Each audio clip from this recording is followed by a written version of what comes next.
Alright, so we're gonna try to clean this headlight right here. Yeah, with Mr. Magic Eraser. Mr. Clean Magic Eraser, mind you. Will it work? Let's see.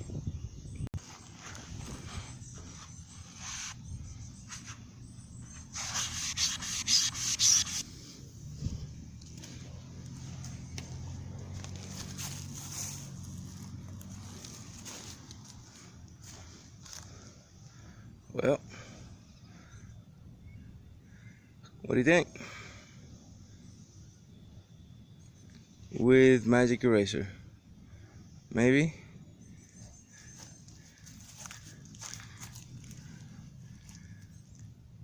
I don't know.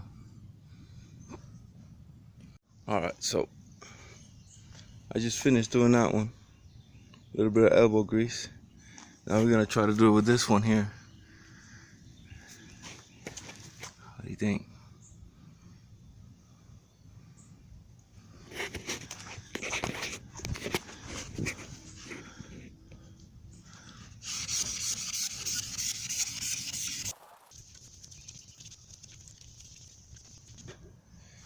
Check it out.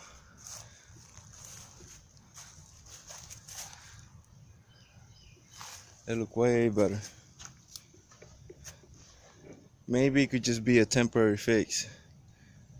So we'll see an update here in a couple more days or weeks, see how long it takes. This car does not sit in the shade, so straight on the sun, in the sun, so we'll see what happens.